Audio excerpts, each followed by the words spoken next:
मोगाचोनो भारी बेजार येना जावं तुमच्या मुखार आयला।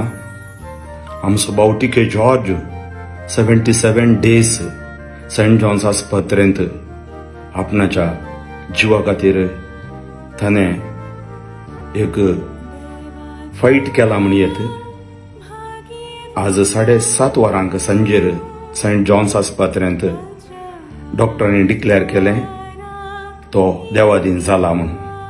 ताच्या आत्म्या खातीर मागा, ताच्या कुटुंबा खातीर मागा, आमच्या खातीर मागा। ताचे मरणाची रीत भद्रावतींत आसतली, ताच्या विशयान ताच्या कुटुंबा संगत उलोवन हांव तुमकां कळीत करतलो।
Service